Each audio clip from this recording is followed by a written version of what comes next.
रुचि पपीता खाने जा ही रही होती है कि तभी उसकी बहन महक उसे पपीता खाने से रोक लेती है। अरे अरे, ये क्या रुचि, तुम पपीता कैसे खा सकती हो? तुम माँ बनने वाली हो, तुम्हें अपने बच्चे का ध्यान रखना चाहिए। तुम्हें पता भी है कि पपीता इस समय हमारे लिए जहर का काम करेगा। जब घर में दो गर्भवती बहुएं हैं तो यहाँ पपीता लाया कौन? अगर गलती से मैंने पपीता ये खा लिया होता तो मेरे बच्चे को कुछ हो जाता। लाया कौन घर में पपीता? लाई तो मैं ही हूँ, लेकिन मुझे ये नहीं पता था कि तुम ये खा लोगी। तुम्हें ये बात पता है कि पपीता खाने से बच्चे को नुकसान होगा और घर में पपीता भी तुम ही लाई हो।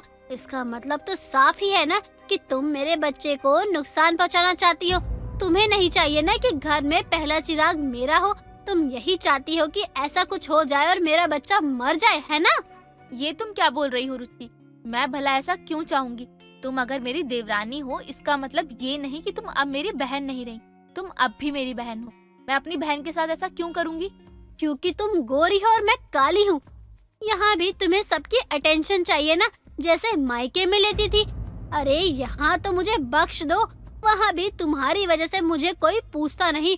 और यहाँ भी अब जब मैं माँ बनने वाली हूँ, घर का पहला बच्चा आने वाला है, तो भी तुम्हें जलन हो रही है। दोनों बहनें आपस में लड़ने लग जाती हैं कि तभी वहाँ उन दोनों की सास सरिता आती है। ये क्या लगा रखा है तुम दोनों ने? ऐसे कुत्ते बिल्लियों की तरह क्यों लड़ाई कर रहे हो? अरे तुम सगी बहनें हो और देवरानी जेठानी भी, तो तुम्हें प्यार तो होना चाहिए ना। माँ जी, आप अपनी लाडली बहू को खुद ही देख लो। अरे हद हो गई है। इसे मुझसे इतनी ज्यादा जलन हो गई है कि इसने मेरे बच्चे तक को मारने की कोशिश करी। घर में पपीता लाई, जबकि इसे पता था कि हम माँ बनने वाली है। बस कर, तू बहुत बोली जा रही है। तू अकेले ही माँ थोड़ी ना बन रही है, महक भी तो गर्भवती है। और रही बात पपीता की, मैंने ही कहा था महक से कि घर में बस तुम दोनों के अलावा भी लोग रहते हैं। लेकिन माँ जी, अगर मुझे या मेरे बच्चे को पपीता खाने से कुछ हो जाता तो? मैं तो तुम दोनों को कितना समझाती हूँ, बारीकी बारीकी से बात बताती हूँ कि गर्भ अवस्था में क्या क्या करना चाहिए। तुझे बस खुद से मतलब रहेगा तो कैसे पता चलेगा इन सब के बारे में? मुझे पता है माँ जी, आप इसकी तरफदारी इसीलिए कर रही हो ना क्योंकि ये गोरी है और मैं काली हूँ। आपको यही डर है ना कि आपका अपना चिराग काला ना मिले। बहू तू पागल हो गई है क्या? मेरे लिए तुम दोनों भी एक समान हो और तुम्हारे होने वाले बच्चे भी मेरे लिए एक समान ही होंगे। तू अपने मन में ऐसा भेदभाव की बातें मत लाया कर। रुचि, अगर तुम इस तरह ही अपने बच्चे को पैदा करोगी तो उसके मन में भी यही सब बातें आएंगी। तुम्हें तो इस समय ज्यादा से ज्यादा खुश रहना चाहिए, घूमना फिरना चाहिए। मुझे मत बताओ तुम, मेरी जिंदगी में जो भी परेशानियां हैं वो सब तुम्हारी वजह से ही तो है। रुचि हमेशा की तरह बहन को खरी खोटी सुनाती है, इसीलिए क्योंकि वो गोरी थी। लेकिन महक के मन में ऐसा कुछ भी नहीं था। वो अपनी बहन को भी बहुत मानती थी और उसके होने वाले बच्चे को भी। कुछ दिनों बाद रुचि को लेबर पेन होने लगता है और वो जोर जोर से करहाने लगती है। माँ जी, महक, कोई है? मुझे बहुत जोर से दर्द हो रहा है, आ जाओ, कोई है मेरी मदद के लिए? रुचि की आवाज सुनकर सब लोग वहाँ आ जाते हैं और जल्दी से उसे हॉस्पिटल लेकर जाते हैं। रुचि एक सुंदर से लड़के को जन्म देती है, लेकिन वो भी काला ही होता है। रुचि जब ठीक होने लगती है तो हॉस्पिटल से डिस्चार्ज होकर अपने घर आ जाती है। सरिता अपनी बहू और पोते की नजर उतारती है। भगवान मेरी बहू और उसके बच्चों को सारी बलाए से बचाए, कोई मुसीबत उसके आसपास भी ना भटके। माँ जी, आपने अपने पोते को एक भी बार गोद में नहीं लिया। क्या बात है, पोता पसंद नहीं आया क्या? धत पगली, अरे अपना पोता किसे अच्छा नहीं लगता। वो तो आजकल मुझे खुजली हो रही है, इसलिए मैं अपने पोते को गोद में नहीं ले रही, कहीं मेरी वजह से उसे भी ना हो जाए। तो क्या हुआ, दादी ना सही मौसी तो है ना, मैं अपने राजा बेटा को लूंगी। अरे बहू तू मत उठा, पता नहीं कुछ हमें भी तू कब खुशखबरी दे और तेरे ऊपर भी नुकसान आ जाए, इसलिए रहने दे। रुचि जब से माँ बनी थी तब से खुशी खुशी रहने लगी थी। एक दिन महक हल्दी वाला दूध लेकर रुचि के कमरे में जाती है और रुचि को दूध देते हुए कहती है, ये लो रुचि, तुम्हें अब भी कमजोरी लग रही होगी ना अपने शरीर में। ये हल्दी वाला दूध है, इसे पियोगी तो अच्छा लगेगा। वैसे भी बच्चे को जन्म देने के बाद शरीर में कमजोरी तो आ ही जाती है। महक, मैंने तुम्हारे साथ कितना बुरा बर्ताव किया, फिर भी तुम मेरा इतना ख्याल रख रही हो, मेरी सारी जरूरतें पूरी कर रही हो। मुझे माफ कर दो, मैंने तुम्हें कितना गलत समझा था। अरे तुम मेरी बहन हो और बहनों में तो नोकझोंक चलती ही रहती है ना। और रही बात तुम्हारी, तो मैं तुम्हारा ख्याल क्यों ना रखूं? तुमने एक साथ मुझे चाची और मौसी जो बनाया है। चलो अब बातें बाद में करेंगे और जल्दी से दूध खत्म करो, फिर मैं तुम्हारे लिए कुछ फ्रूट्स भी ले आऊं। महक रुचि का काफी ख्याल रख रही थी। दोनों बहनों के रिश्ते अब ठीक होने लगे थे। ऐसे ही चलता रहता है। कुछ दिनों बाद महक को भी लेबर पेन होने लगता है और वो बहुत प्यारी सी गुड़िया को जन्म देती है। महक जब घर आती है तो सरिता उसकी भी आरती उतारती है और नजर उतारती है और उसके ऊपर पैसे बांटने लगती है। ये देखकर पड़ोसन विमला कहती है, सरिता, तेरा तो पूरा परिवार हो गया, एक लड़का एक लड़की। हाँ, लड़का थोड़ा काला है लेकिन लड़की तो बहुत ही सुंदर है, बिल्कुल अपनी माँ पर गई है लड़की तो। हाय मेरी चांद सी लड़की, आज तो मैं सबको पार्टी दूंगी, आसपास के सभी लोगों को बुलाऊंगी। माँ जी, आपने मेरे बेटे को तो गोद में नहीं लिया था और यहाँ रुचि की बेटी हुई है, उसको आप गोद में खिला रही हो, पार्टी करने की बात कर रही हो। आपने ये सब अपने पोते के बारे में क्यों नहीं सोचा? बहू, तब मुझे खुजली हो रही थी इसलिए मैंने इसे हाथ में नहीं लिया। अब तो ठीक हो गई हूँ ना। और मैंने सोचा जब मेरी दोनों बहुओं का पहला बच्चा हो जाएगा तो मैं बहुत बड़ी पार्टी रखूंगी जिसमें मैं सबको बुलाऊंगी। माँ जी, लेकिन अब भी मेरी बेटी बहुत कमजोर है।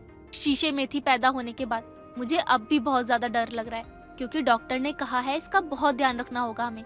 हाँ तो बहू, तो रो क्यों रही है? मेरी पोती का ध्यान रखने के लिए मैं हूँ ना, तेरी बहन है, सब लोग हैं। तू डर मत, सब ठीक हो जाएगा, भगवान सब ठीक करेंगे। रुचि को अब अपनी बहन से ही और उसकी बेटी से चिढ़ होने लगी थी क्योंकि हर कोई उनका ख्याल रख रहा था और दोनों की तारीफ कर रहा था। पता नहीं कैसे लोग हैं ये। मैंने इन्हें पोता दिया है लेकिन फिर भी मेरी कोई कदर नहीं है इन्हें। और यहाँ मेरी बहन ने पोती दी है जिसके पीछे सब घूम रहे हैं। गोरी है तो क्या हुआ, लड़की ही है ना। रुचि की दिन पे दिन जलन की भावना बढ़ती ही जा रही थी। ऐसे ही दिन निकल रहे थे। कुछ दिनों बाद महक की बेटी की रात में तबीयत खराब होने लगती है और वो अपने पति अजय से कहती है, अजय जी, देखो ना हमारी गुड़िया को क्या हो गया, ये सांस क्यों नहीं ले पा रही? तुम चिंता मत करो, मैं हूं ना। चलो हम इसे अस्पताल लेके चलते हैं, डॉक्टर हमारी गुड़िया को ठीक कर देंगे। चलो मैं गाड़ी निकालता हूँ। दोनों अपनी बेटी को हॉस्पिटल लेकर जा ही रहे होते हैं कि तभी बीच रास्ते में महक की बेटी मर जाती है। महक का रो रो कर बुरा हाल हो जाता है। अजय महक को घर लेकर आता है। माँ जी, मेरी बेटी नहीं रही। अरे अभी तक तो मैंने उसे ठीक से देखा भी नहीं था और वो मुझे छोड़कर चली गई। मुझे भी अपनी बेटी के पास जाना है, मुझे नहीं रहना अब यहाँ। महक की तो बहुत बुरी हालत हो जाती है और वो सदमे में जाने लगती है। ये देखकर रुचि को बहुत बुरा लगता है और वो अपना बच्चा महक की गोद में दे देती है। हम दोनों बहनें हैं और मैंने हमेशा महक से नफरत की है, लेकिन माँ का दिल आज दूसरी माँ को देखकर पिघल गया। महक, हम दोनों बहनों का पहला बच्चा। रुचि अब महक से नहीं जलती और धीरे धीरे महक भी ठीक होने लगती है। बंसी की बेटी मुन्नी कुछ दिनों से बहुत बीमार थी। किसी घोटाले के कारण गरीब बंसी जिस फैक्ट्री में काम करता था वो भी बंद हो चुकी थी, जिसके चलते उसकी पत्नी सुजाता एक दर्जी के यहाँ काम करके घर चलाया करती। बंसी अपनी बेटी को दवाई पिला रहा होता है, तभी सुजाता घर लौटती है। नहीं बाबा, मैं ये दवाई नहीं पीऊंगी, ये दवाई बहुत कड़वी है। अरे मेरी बिटिया, दवाई नहीं पिएगी तो ठीक कैसे होगी? चलो दवाई पियो। हाँ बेटी, बाबा की बात मानो और चलो दवाई पी लो। मुन्नी की तबीयत में कुछ सुधार है या नहीं? पहले से बेहतर है, बस बार बार बुखार चढ़ता उतरता रहता है। पिछले हफ्ते दवाई और डॉक्टर की फीस में बहुत खर्चा हो गया था और जहाँ मैं काम करती हूँ वहाँ भी काम मंदा चल रहा है। आगे चलता रहेगा या नहीं पता नहीं। आपने कहीं काम पता किया क्या? कोशिश तो कर ही रहा हूँ सुजाता, लेकिन कोई काम मिल ही नहीं रहा है। सुखिया से बात की है तो उसने कहा अपने मालिक से बात करके बताएगा। भगवान की दया से काम मिल जाए तो अच्छा है। वैसे भी घर के हालात भी ठीक नहीं चल रहे, ऊपर से दिवाली का त्योहार भी नजदीक है। बंसी और सुजाता एक गरीब दंपति हैं जो नंदनगर गांव में जैसे तैसे अपना गुजारा कर रहे थे। तो वहीं दूसरी तरफ गांव का अमीर बनिया मूलचंद गांव में राशन की दुकान चलाया करता था। धन दौलत की उसके पास बिल्कुल भी कमी नहीं थी, लेकिन कंजूसी उसमें कूट कूट कर भरी पड़ी थी, जिसके कारण लोगों से उसकी बनती भी नहीं थी। एक सुबह वो अपने मंदिर में माँ लक्ष्मी की पूजा कर रहा होता है। हे लक्ष्मी माता, अपनी कृपा के साथ साथ मुझ पर हमेशा धन की वर्षा करते रहना। जय हो लक्ष्मी मैया की। अजी ओ लक्ष्मी मैया के परम भक्त, थोड़ी लक्ष्मी मेरे हाथ में भी दे दीजिए, बाजार से कुछ खरीदारी करनी है मुझे। अरे भाग्यवान, कितनी खरीदारी करती हो? कभी बचत करने की भी कोशिश कर लिया करो भाई। बचत करने के लिए क्या आप कम पड़ गए हैं जो अब मैं भी बचत करूं? और वैसे भी मैं कोई फालतू खर्चा नहीं करती हूं। चलिए पैसे दीजिए, मुझे देरी हो रही है। हाँ, थोड़ा सब्र करो, अभी लेकर आता हूँ पैसे। मूलचंद अपनी तिजोरी से पैसे निकाल कर लाता है और अपनी पत्नी को पकड़ा देता है। कुछ ही देर में उसके घर पर बंसी काम मांगने के लिए आता है। मालिक, मेरा नाम बंसी है, मुझे सुखिया ने भेजा है काम के लिए। अच्छा, तू है वो जिसकी सुखिया बात कर रहा था। देख, राशन की दुकान पर तो मजदूर पूरे हैं, इसलिए तुझे दुकान पर तो नहीं रख सकता। ये बता, घर का काम काज आता है तुझे? हाँ मालिक, मैं घर का सारा काम काज जानता हूँ। ठीक है, पगार के बारे में तो सुखिया ने बता ही दिया होगा। और ध्यान से सुन, बिना पूछे छुट्टी की तो दुगनी पगार काटूंगा। जी मालिक, मैं समझ गया। इस तरह गरीब बंसी को अमीर मूलचंद अपने यहाँ काम पर रख लेता है। शाम को ये खुशखबरी लिए जब बंसी घर पहुँचता है तो देखता है कि सुजाता पहले से ही घर में मौजूद होती है। अरे, आज तुम काम से जल्दी आ गई सुजाता। हाँ, लेकिन कल से काम पर नहीं जा पाऊंगी। काम न चलने से दर्जी ने सबको पगार देकर काम पर आने से मना कर दिया। तुम निराश मत हो सुजाता, भगवान अगर एक दरवाजा बंद करता है तो दूसरा दरवाजा खोल भी देता है। मुझे मूलचंद सेठ के यहाँ नौकरी मिल गई है। बंसी की ये बातें सुनकर निराश सुजाता की आस जाग उठती है। अगले दिन बंसी सेठ के घर काम करने जाने लगता है। वो बहुत ही मेहनत से काम किया करता ताकि मूलचंद को शिकायत का मौका ना मिले। लेकिन मूलचंद उससे कम पगार में घर और राशन की दुकान दोनों जगहों पर काम करवाता। समय बीतता है और गांव में दिवाली के नजदीक आने के चलते रौनक दिखाई देने लगती है। गांव के बाजार दियों और लड़ियों से जगमगाते हैं, तो वहीं गांव में दिवाली मेला भी लगता है। एक रोज बंसी काम करते हुए अचानक ही खांसने लगता है, तो विजंती उससे कहती है, अरे बंसी, तबीयत ठीक नहीं है तो 1-2 दिन छुट्टी ले ले, वरना त्योहार में बीमार पड़ना सही नहीं रहेगा। मालकिन, थोड़ी खांसी है बस ठीक हो जाएगी। ये थोड़ी सी खांसी कब बढ़ जाएगी कोई पता नहीं है। तू छुट्टी ले ले कल की। अरे कोई छुट्टी नहीं मिलेगी। अरे दिवाली पर घर की सजावट कौन करेगा? सुन, अगर तुझे छुट्टी चाहिए तो अपनी जगह किसी और को काम पर भेज पहले। अरे पर वैजंती कुछ कहने की कोशिश करती है, लेकिन मूलचंद उसकी एक नहीं सुनता। शाम को बंसी खांसते हुए घर आता है तो सुजाता को ये सारी बातें बताता है। कोई बात नहीं जी, आपकी जगह कुछ दिन काम पर मैं चली जाऊंगी। आप चिंता मत कीजिए और कल जाकर खांसी की दवाई भी ले आना। अगले दिन बंसी की जगह सुजाता मूलचंद के यहाँ काम पर जाती है। उसका घर देखकर सुजाता दंग रह जाती है। ये तो बहुत बड़ा घर है, होगा भी क्यों नहीं, गांव के सबसे बड़े आदमी का घर है ये। तुम बंसी की पत्नी हो क्या? हाँ मालकिन, मैं उनकी जगह काम करने आई हूँ।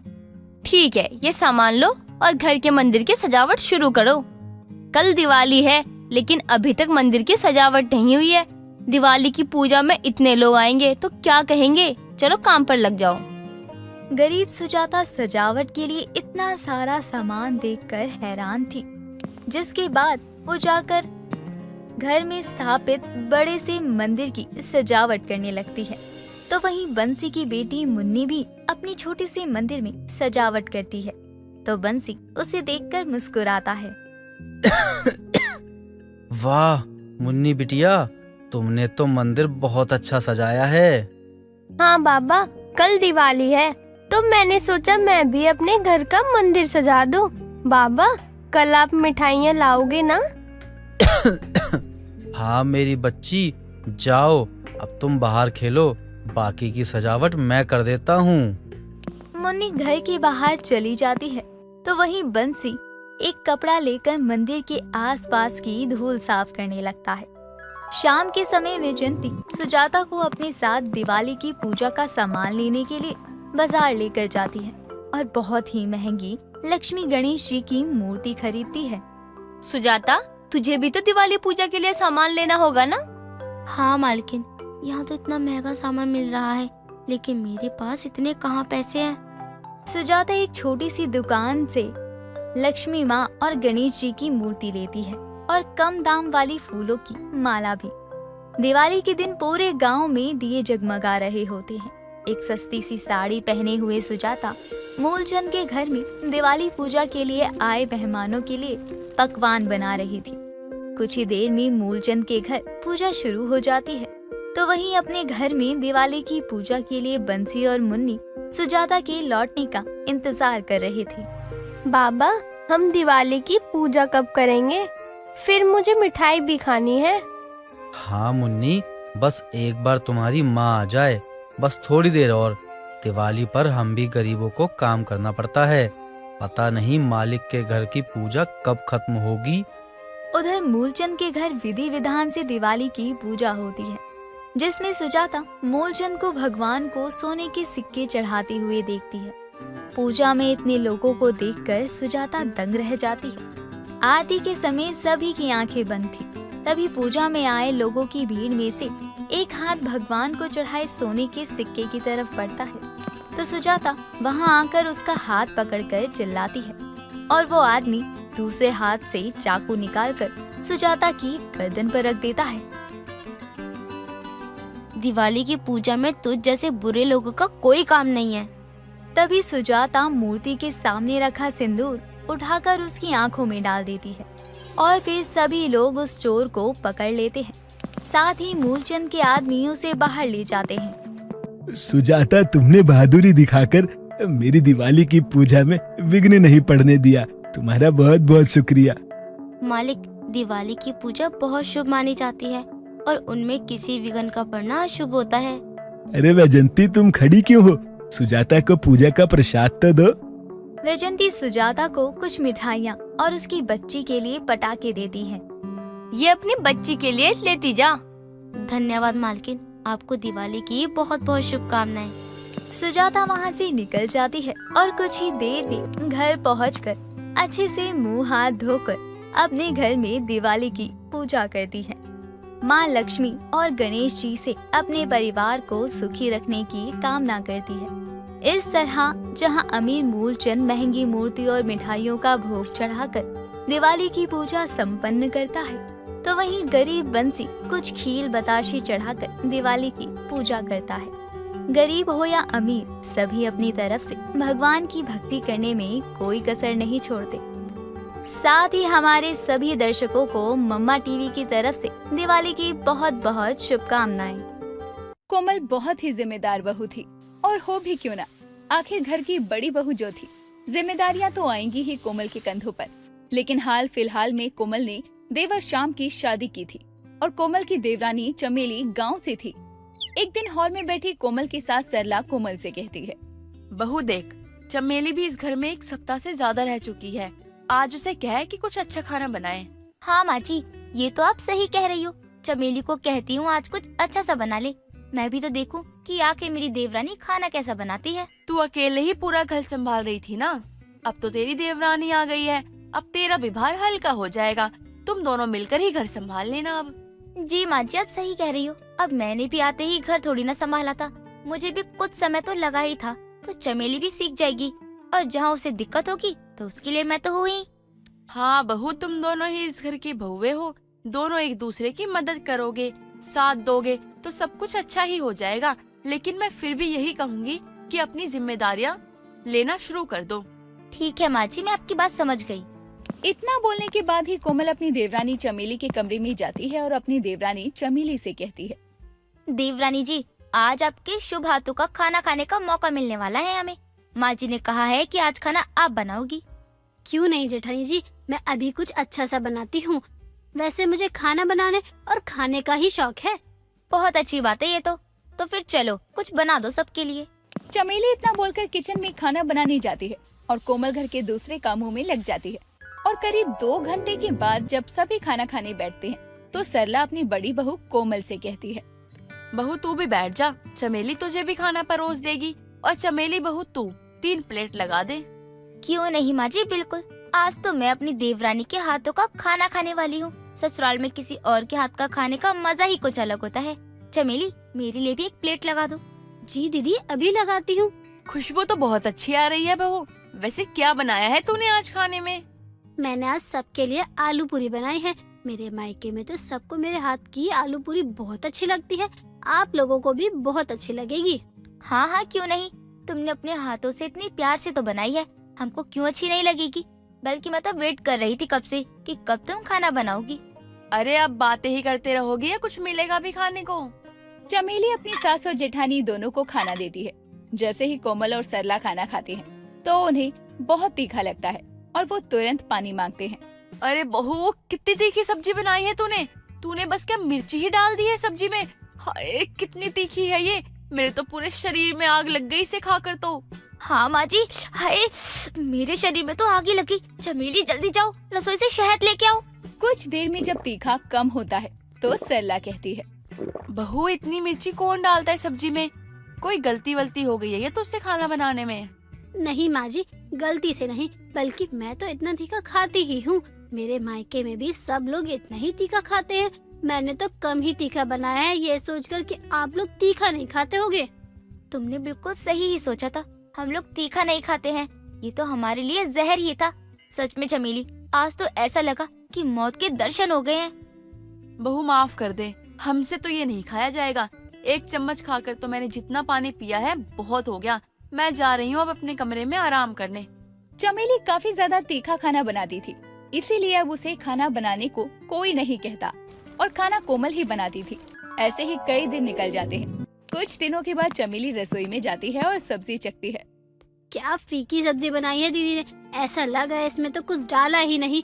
मुझे तो ऐसा लग रहा है इन लोगों के साथ रहते रहते मैं भी इनकी तरह ही फीका ही खाना खाने लग जाऊंगी। चमेली अपने लिए अलग से अपने हिसाब से तीखा खाना बनाती है और वही खाती है। चमेली अपना अलग खाना बनाकर खाने बैठती है कि तभी सरला की पड़ोसन विमला आती है। अरे चमेली बहू, तूने आज अलग खाना क्यों बनाया है? सरला तो कह रही थी कि तुम्हारे घर में कोमल खाना बनाती है, फिर आज तूने क्यों बनाया? आज भी कोमल दीदी ने ही खाना बनाया है, वो तो बस मैंने अपने लिए अलग बनाया है। अरे सरला, तेरे घर का बंटवारा हो गया और तूने मुझे बताया भी नहीं। विमला की आवाज सुनकर वहाँ कोमल और सरला दोनों आ जाते। क्या हुआ विमला तुझे? क्यों इतना गला फाड़ रही है? तूने बताया क्यों नहीं कि तेरे घर का बंटवारा हो गया है? जैसी भी हो, लेकिन तेरी बड़ी बहू बहुत सही थी।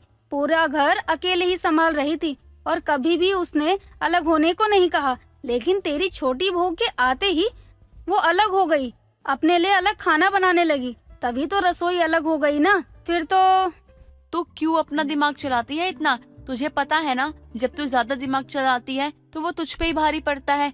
और किसने कहा था तुझे कि मेरे घर का बंटवारा हो गया है? मेरी दोनों बहुएं बहुत अच्छी हैं। अपनी बहू की करतूत मत छुपा। अब तो तेरी बहू खुद बता रही है कि कोमल ने अलग खाना बनाया है और चमेली ने अपने लिए अलग खाना बनाया है। अरे आंटी जी, अलग खाना इसलिए नहीं बनाया चमेली ने कि बंटवारा हो गया है। वो तो चमेली को ज्यादा ही तीखा खाती है, जो हम नहीं खा पाते, बस इसीलिए उसने अपने लिए अलग बनाया है। क्या सरला, तेरी छोटी बहू तीखा खाने वाली है? और नहीं तो क्या, अगर हमने इतना तीखा खाया फिर तो हम तस्वीर में ही दिखेंगे ना। मैं तो समझी कि बंटवारा हो गया। इसलिए बोल रही थी तू अपना दिमाग कम चलाया कर। तुम मंदबुद्धि है, बस लोगों की परेशानी का मजाक बनाना जानती है। सरला की बात सुनकर विमला का मुंह बन जाता है और वो वहाँ से चली जाती है। ऐसे ही कई दिन निकल जाते हैं। कुछ दिनों के बाद कोमल की काफी ज्यादा तबीयत खराब हो जाती है और वो कुछ करने लायक नहीं थी। देख चमेली बहू, तुझे पता है ना, कोमल बहू की अभी बहुत तबीयत खराब है, तो अब तुझे ही घर संभालना पड़ेगा। हाँ माँ जी, मुझे पता है और आप चिंता मत कीजिए, मैं अच्छे से संभाल लूंगी। बहू, घर में रसोई भी आती है, जिसमें तू घुसती है तो बस वहाँ से आग ही निकलती है। इसलिए मेहरबानी करके कुछ दिन तो कम तीखा बनाइयो, जो हमारे गले से उतर जाए। बस इतनी मेहरबानी कर दे तू। सरला की बात चमेली मान लेती है और अब कम तीखा खाना बनाती है। लेकिन चमेली का कम तीखा बनाया हुआ खाना भी बाकी घर वालों के लिए बहुत ज्यादा तीखा था। बहू, ये क्या? मैंने तुझे इतने प्यार से समझाया था कि तू तीखा खाना मत बनाया कर। तुझे मेरी बात समझ नहीं आई क्या? तू अपनी जेठानी को मारना ही चाहती है क्या? सबसे इतना सुनने के बाद अब चमेली बिल्कुल भी तीखा खाना नहीं बनाती, बस पानी जैसा ही खाना बना देती है। ऐसे ही कई दिन निकल जाते हैं। कुछ दिनों बाद चमेली का बीपी लो हो जाता है और वो बेहोश हो जाती है। चमेली को तुरंत हॉस्पिटल लेकर जाया जाता है। जहाँ डॉक्टर बेहोश होने का कारण बताते हैं। फिर कोमल और सरला चमेली को लेकर घर आते हैं। बहू ये क्या? अरे हम लोग तीखा नहीं खाते, इसका मतलब ये नहीं है कि तू भी न खाए। मैंने तीखा कम खाने को कहा था, तू तो बिल्कुल ही फीका खाना बना कर ले आई। ना तो इसमें नमक है, ना तो इसमें मिर्च है। माँ जी मुझे अच्छा नहीं लगता था। मेरे तीखा खाने की वजह से घर में आप सभी लोगों को तकलीफ हो रही थी, इसीलिए मैंने सोचा कि मैं ही अब अपनी आदत पर कंट्रोल करूंगी। हाँ तो कंट्रोल करती ना, लेकिन तुम तो पूरी ही बदल रही हो। तुम्हारा बीपी लो हो गया है क्योंकि तुमने नमक ना के बराबर दिया है। अब से मिर्ची मेरे हिसाब से होगी और नमक मसाले तुम्हारे हिसाब से। कोमल और सरला चमेली का बहुत साथ देते हैं, उसको अपनी आदत सुधारने में मदद भी करते हैं और धीरे धीरे चमेली यूं सुधर भी जाती है। दोस्तों, अगर आपको ये कहानी पसंद आई तो इसे लाइक करें, शेयर करें और कमेंट करके बताएं कि कहानी में आपको सबसे अच्छा क्या लगा।